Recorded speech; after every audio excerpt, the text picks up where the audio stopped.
Tonight on NewsWatch, more website woes for Obamacare. What keeps bogging it down, and how will it ever work as intended? Plus, Christians worldwide face growing hostility and persecution. You may be surprised at who's rallying to defend them. And cursive handwriting, how moving away from it could negatively affect your child's development and learning. All this and more tonight on NewsWatch. Good evening. I'm Mark Martin. And I'm Lori Johnson. Millions of Americans are spending billions shopping online this week without a glitch, while at the same time, the government is trying to revamp its Obamacare website and convince the public that the worst of its technical problems are over. Heather Sells has our top story tonight with the president's damage control campaign.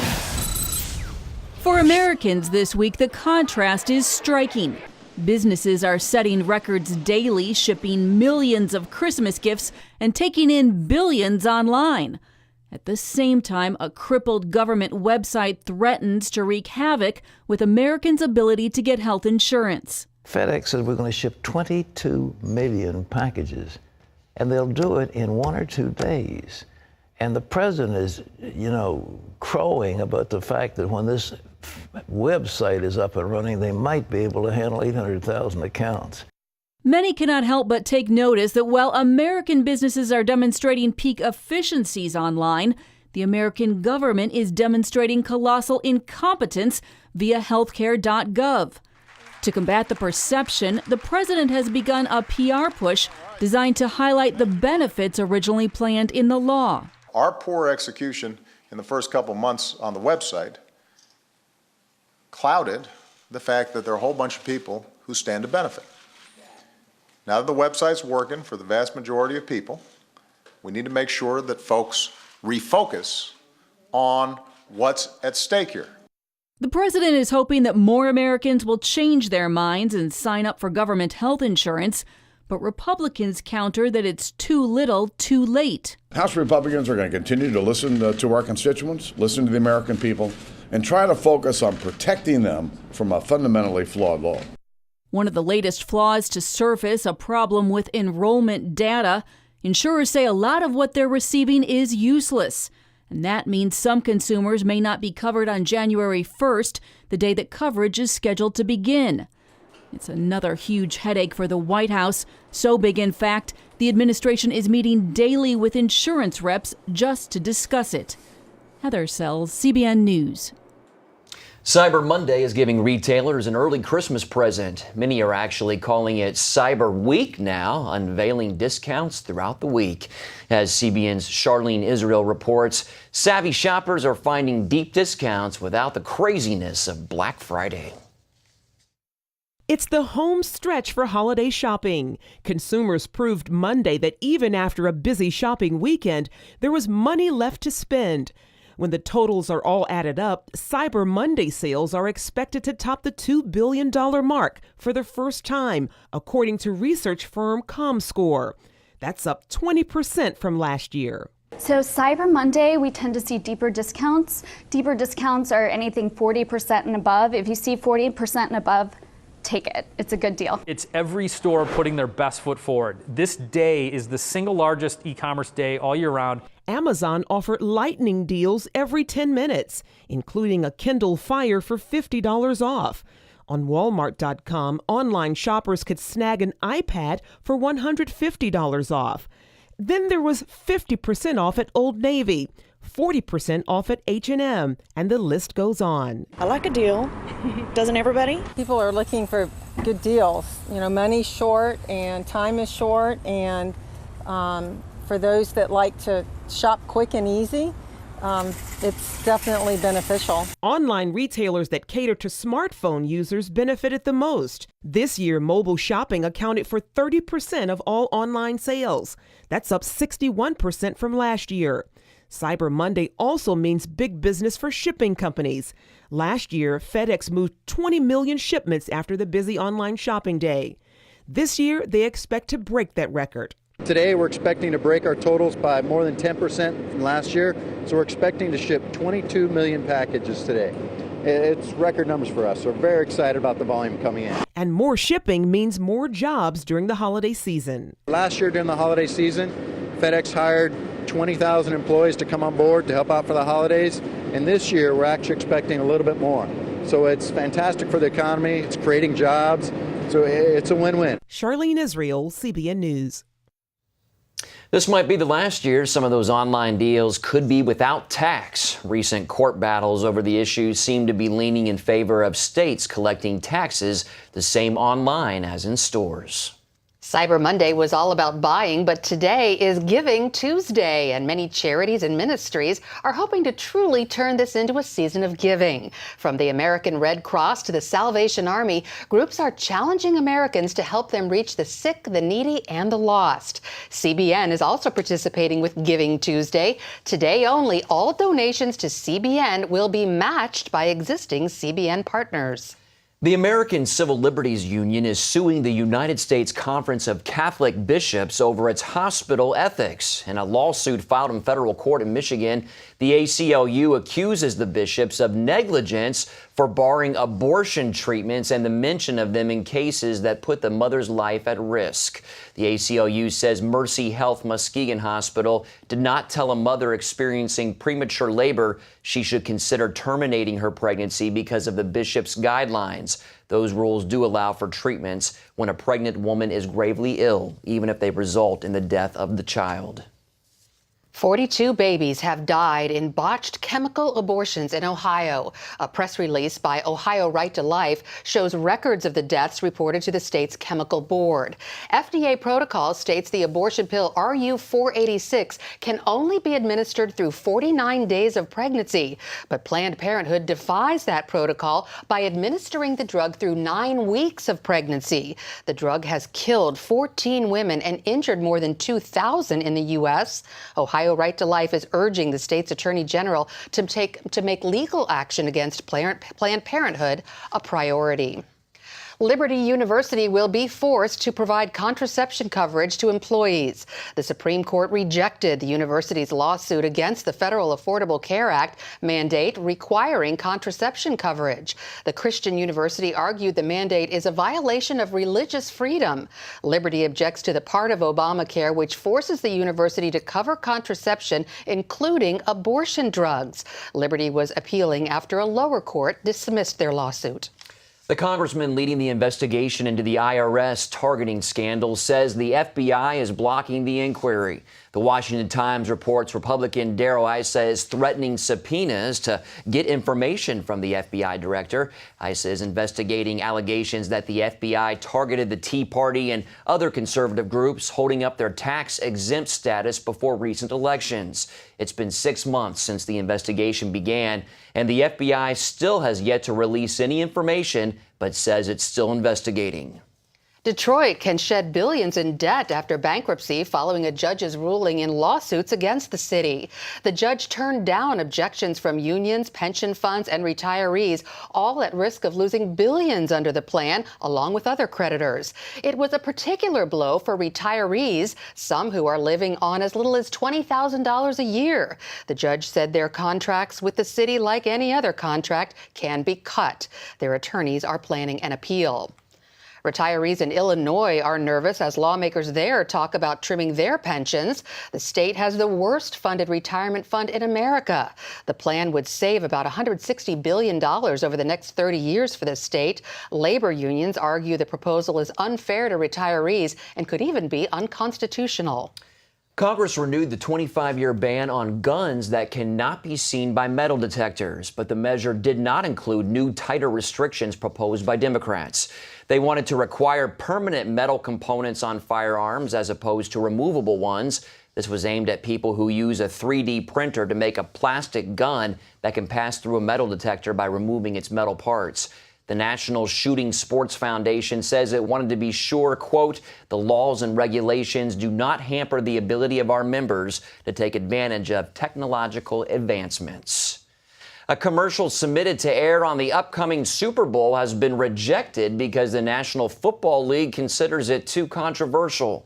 The ad seen here depicts a military veteran talking about protecting his family, and while he never mentions firearms, it's clear that's what he's talking about. The NFL says it won't sell the commercial time to Daniel Defense because its rules prohibit advertising for firearms, ammunition, or other weaponry. Daniel Defense argues it does meet the NFL's rules, which say that advertisers can't mention guns or ammunition in their commercials, and that the retailer must also sell other items like clothing and camping gear.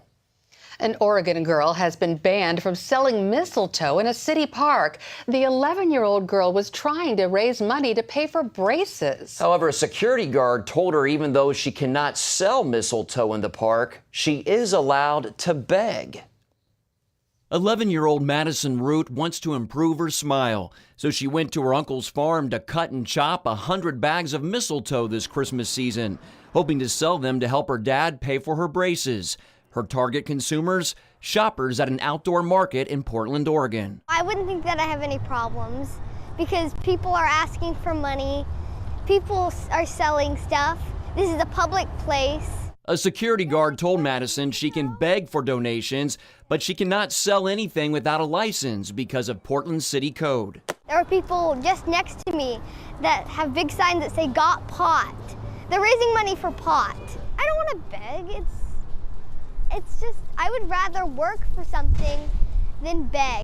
Portland Parks Bureau spokesman Mark Ross says begging is a form of free speech protected under the First Amendment. Fortunately, the story has a happy ending.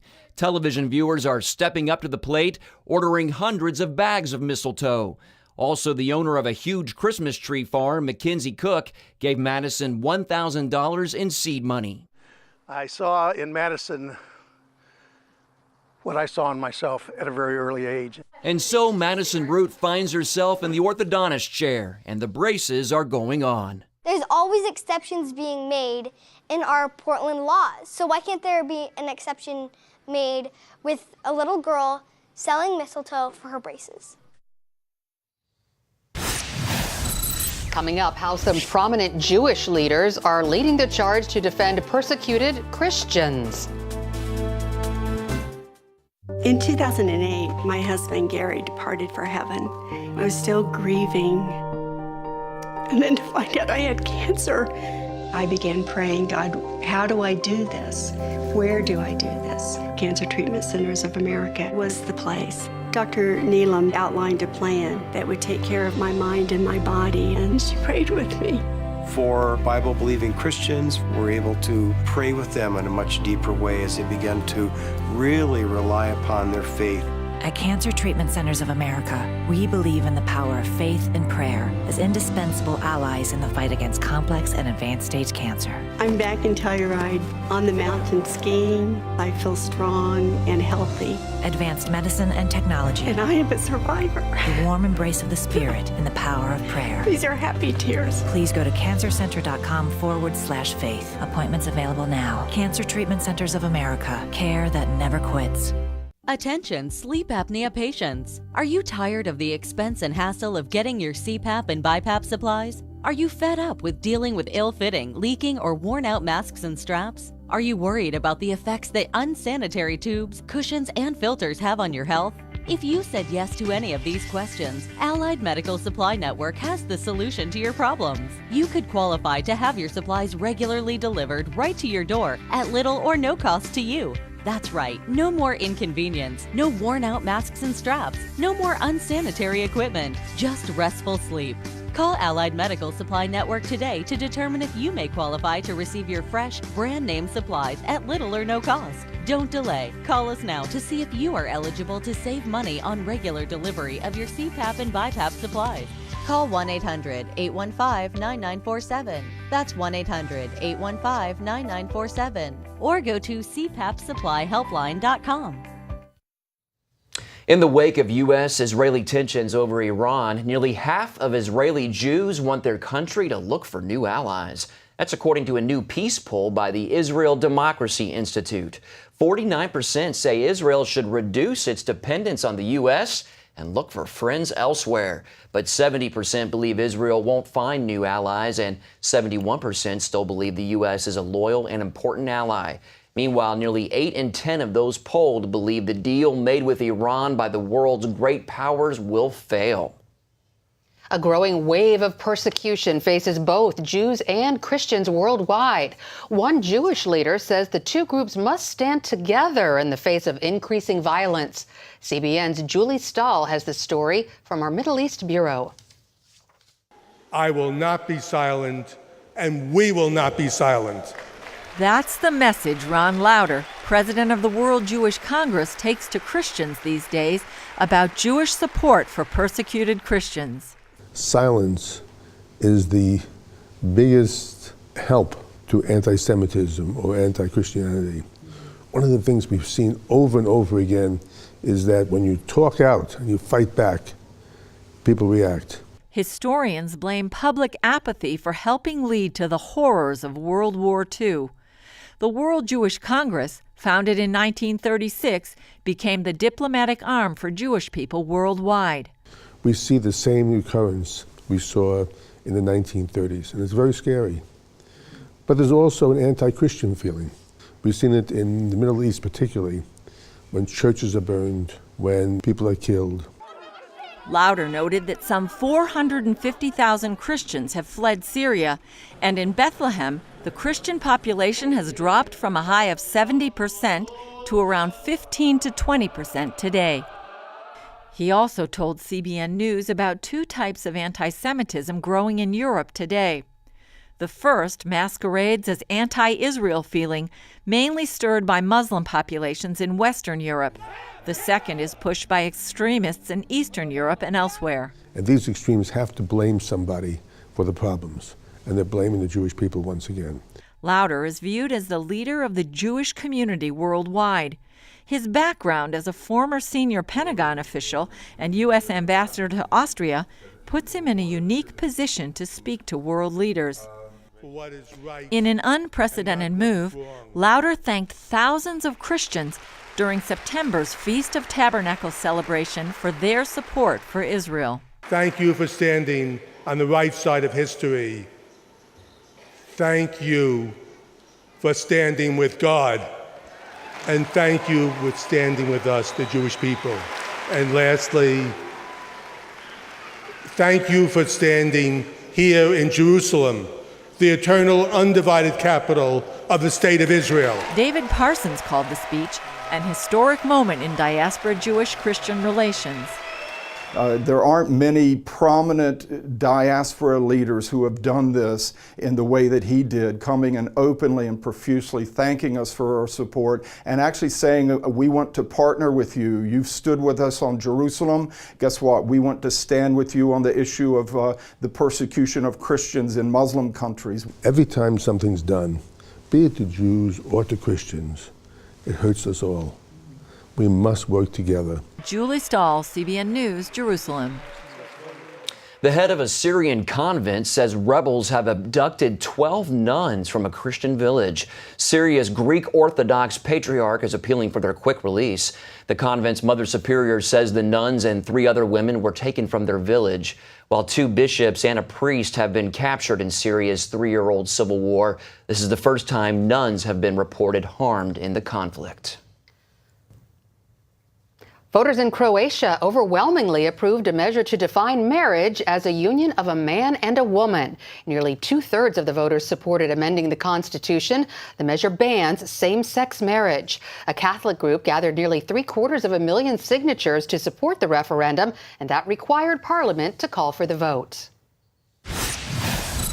Up next, cursive handwriting is not a standard lesson in all schools anymore. Why some say this could create learning and development problems for children. From CBN. Broken Eardrum is playing at the Civic tonight. And you'll just have to miss it. This is so incredibly unfair. A special story of love and sacrifice. Joy, Mom comes up with something. Christopher Quantum, you and I are going to discuss your attitude right this minute. Superbook.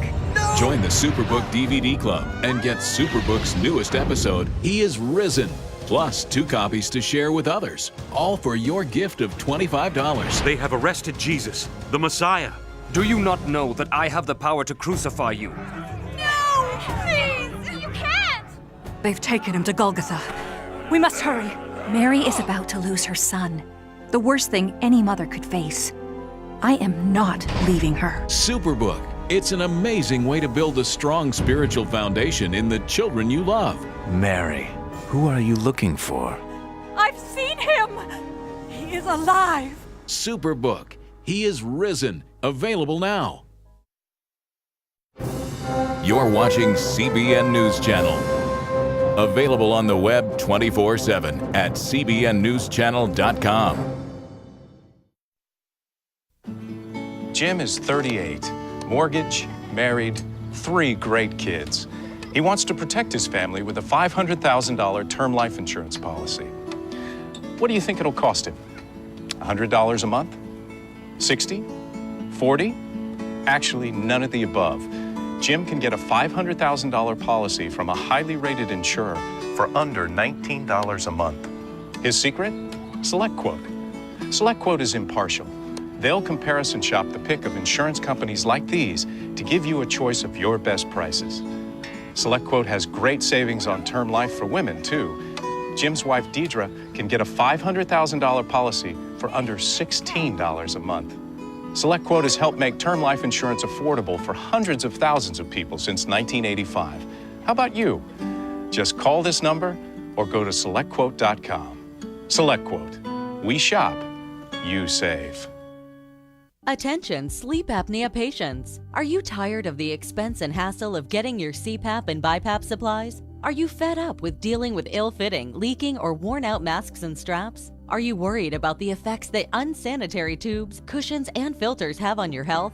If you said yes to any of these questions, Allied Medical Supply Network has the solution to your problems. You could qualify to have your supplies regularly delivered right to your door at little or no cost to you. That's right, no more inconvenience, no worn-out masks and straps, no more unsanitary equipment, just restful sleep. Call Allied Medical Supply Network today to determine if you may qualify to receive your fresh, brand-name supplies at little or no cost. Don't delay. Call us now to see if you are eligible to save money on regular delivery of your CPAP and BiPAP supplies. Call 1-800-815-9947. That's 1-800-815-9947. Or go to cpapsupplyhelpline.com. The new nationwide Common Core educational standards have sparked another backlash. This time it's over handwriting. The Common Core has dropped cursive writing classes completely. At least 7 of the 45 states that adopted the standards are fighting to restore cursive. Cursive advocates cite recent brain science that indicates the hand motion used for writing script enhances hand-eye coordination. It also develops fine motor skills, which promote reading, writing, and cognition skills. And they say there's no substitute for a good old-fashioned John Hancock. 56 delegates to the Continental Congress signed the United States Declaration of Independence in 1776. The most recognizable signature, John Hancock. To this day, he is remembered for his large and stylish signature. Fast forward some 230 years later to the days of emails, texts, and tweets. That's why some schools like Stober Elementary near Denver, Colorado, have stopped teaching cursive. A school administrator in Augusta, Georgia, also tried to remove cursive from her curriculum, but the school board refused. They're texting and they are playing games. They're using the technology that we have. Now, 41 states have adopted new standards that replace cursive with keyboarding. And that certainly seems to be okay with some kids. Texting is my life. Texting is more fun. I just like watching my fingers press on all the keys. But some schools, like this private Christian school in Virginia, say there's no substitute for teaching cursive. Nowadays, if you want to fill out really any legal document, you have to know how to sign your name in cursive. And plus, like I said, those fine motor skills really need to be developed. Even these second graders can tell you why they think writing in cursive is still important. That it teaches you how to get more muscles in your hand. I think it increases your writing skill, but really hard. Because it's fun, because you get to do like different symbols than normal. So is teaching cursive still relevant? That's a question every parent needs to think about. Otherwise, America could be raising up a generation of no signatures. Mark Martin, CBN News. Up next, just in time for Christmas, the world's largest gingerbread house. We'll show you this baked building marvel when we come back. Announcing an important breakthrough in healthcare that can benefit everyone. If you or anyone you love needs affordable health insurance, regardless of a pre-existing medical condition, call Quick Insurance 123 today and get the immediate relief you deserve. Quick Insurance 123 was created to provide affordable health insurance to all uninsured Americans, with or without pre-existing conditions. This is not a discount card. This is a real insurance program that lets you choose from many affordable health plans, with access to doctors, hospitals, emergency services, and more. So call the number on your screen now and get the health coverage you need just for calling. As a special bonus, we'll send you a free prescription savings card that could save you up to 85% on your prescriptions. That's right, you could save up to 85% on your prescriptions just for calling. Call Quick Insurance 123 to find out how you can get affordable health insurance and receive your free prescription savings card just for calling. Don't wait. Getting a free quote is as easy as 1, 2, 3. Call today. Attention sleep apnea patients. Are you tired of the expense and hassle of getting your CPAP and BiPAP supplies? Are you fed up with dealing with ill-fitting, leaking, or worn-out masks and straps? Are you worried about the effects that unsanitary tubes, cushions, and filters have on your health? If you said yes to any of these questions, Allied Medical Supply Network has the solution to your problems. You could qualify to have your supplies regularly delivered right to your door at little or no cost to you. That's right, no more inconvenience, no worn-out masks and straps, no more unsanitary equipment, just restful sleep. Call Allied Medical Supply Network today to determine if you may qualify to receive your fresh, brand-name supplies at little or no cost. Don't delay. Call us now to see if you are eligible to save money on regular delivery of your CPAP and BiPAP supplies. Call 1-800-815-9947. That's 1-800-815-9947. Or go to cpapsupplyhelpline.com. If you appreciate a well-built and delicious house, you'll like this next story. It's the world's largest gingerbread house, and it's edible in parts. The Traditions Club, known as the home of Texas A&M University golf teams, worked with St. Joseph's Health System to build the record-breaking house. It contains a whopping 35,823,400 calories. Organizers say it was all to fundraise for St. Joseph's Trauma Center. Community around this organization have really donated everything from sand to roofing tiles to icing mechanics. And making the challenge even more challenging, it is also the first outside gingerbread house. So it's weather resistant. Yeah, technically edible, but I don't think you'd want to eat it. I don't think you would. That's all the time we have for this edition of NewsWatch. Remember, you can email us your comments and questions at newswatch@cbn.com. Hope you'll join us next time. Have a good evening, everyone.